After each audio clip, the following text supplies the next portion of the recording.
Deretan ahli ikut bantu tim Hengki Haryadi singkap misteri sekeluarga tewas di Kalideres. Siapa saja mereka?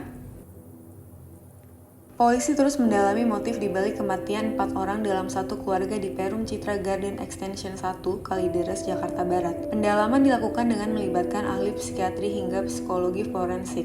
Direktur Reserse Kriminal Umum Polda Metro Jaya Kombes Pol Hengki Haryadi menyebut ahli psikiatri dan psikologi forensik dilibatkan untuk mendalami secara komprehensif terkait profil keempat korban. Ahli psikiatri dan psikologi forensik juga akan melaksanakan pendalaman secara komprehensif terhadap profil 4 jenazah yang ditemukan di TKP, tempat kejadian perkara, kata Hengki kepada wartawan, Rabu 16 November 2022. Di sisi lain, kata Hengki, pihaknya juga akan melibatkan ahli patologi anatomi, ahli forensik mediko-legal, ahli toksiologi, dan ahli DNA untuk memeriksa keempat jenazah.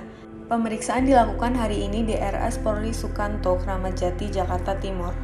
Pagi ini tim ahli gabungan dari RS Polri Sukanto dan RSCM Universitas Indonesia interkolaborasi profesi melaksanakan kegiatan pendalaman dan melengkapi pemeriksaan terhadap 4 jenazah dalam rangka mencari keidentikan dengan bukti-bukti yang ditemukan di lapangan, katanya.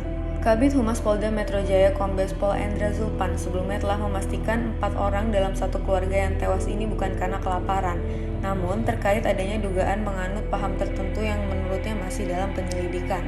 Sementara bukan karena kelaparan, tetapi penyebabnya apakah karena menganut aliran tertentu atau ada hal lain, ini masih didalami, ujar Zulfan Selasa 15 November 2022 kemarin. Sementara Hengki menyebut Budianto Gunawan, 68 tahun, salah satu anggota keluarga yang tewas sempat menjual mobil Honda Brio pada Januari 2022 lalu. Mobil tersebut dijual ke salah satu showroom di kawasan Kalideres dengan harga 160 juta. Dijual Budianto Gunawan ke showroom di Kalideres pada bulan Januari, dijual 160 juta, ucap Hengki. Temuan buku ajaran agama. Terpisah, Ketua Harian Komisi Kepolisian Nasional, Irjen Pol Purbenny Mamoto mengungkapkan adanya temuan barang bukti baru dalam kasus ini, salah satunya berupa buku-buku berbagai ajaran agama. Berdasarkan informasi yang kami terima bahwa di TKP ditemukan beberapa buku yang berisi ajaran dari beberapa agama. Barang bukti tersebut sedang didalami oleh penyidik, kata Benny kepada wartawan Selasa 16 November 2022. Di sisi lain, Benny menyebutkan para korban diduga juga memiliki perilaku yang tidak biasa, yakni menggunakan alas kaki plastik. Hal ini diketahui berdasar hasil pemeriksaan saksi di sekitar tempat tinggal korban. Beberapa saksi pernah melihat beberapa korban memakai alas kaki plastik, ungkap Benny. Temuan hal yang tidak biasa hingga bukti baru terkait buku-buku tersebut menurutnya membuka ruang berbagai kemungkinan motif di balik kasus ini. Penyidik ketika menangani kasus selalu membuka ruang segala kemungkinan motif kasus tersebut. Melihat adanya hal-hal yang tidak biasa seperti korban menutup diri dari keluarga, menggunakan alas kaki ditutup plastik, tidak mau ada listrik dan tidak ada makanan di TKP, maka temuan buku-buku menjadi penting untuk didalami. Apakah mungkin ada kaitannya dengan peristiwa tersebut, ujar Benny. Ini tentunya perlu menunggu hasil autopsi dan pemeriksaan laboratoris terhadap beberapa barang bukti lainnya seperti handphone dan lain-lain, imbuhnya. Dugaan penganut sekte apokaliptik. Kriminolog dari Universitas Indonesia, Adrianus Eliasta Meliala, sempat menduga keempat korban menganut paham apokaliptik.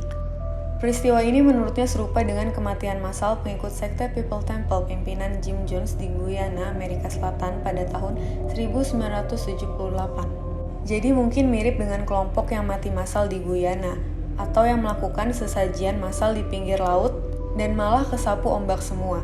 Karena kematian adalah tujuan akhir, maka mereka tidak takut, ungkap Adrianus kepada wartawan Senin 14 November 2022.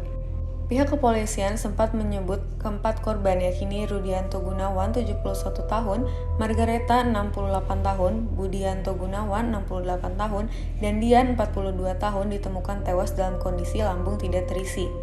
Adrianus menilai keempat korban bisa jadi memilih dengan cara mengakhiri hidupnya dengan tidak makan, meskipun cara tersebut tergolong sangat ekstrim. Mungkin ini konsepsi silih yakni membuat diri menderita demi suatu kenikmatan di kemudian hari, jelasnya. Adapun terkait adanya temuan bahwa korban sempat menunggak listrik hingga berupaya menjual rumah, menurut Adrianus tidak serta-merta berindikasi karena ada faktor ekonomi di balik peristiwa ini.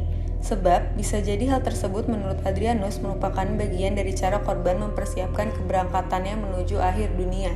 Kalau cuma nunggak listrik atau jual rumah, itu mah hal kecil. Kemungkinan itu bagian dari persiapan untuk berangkat tersebut, ujarnya.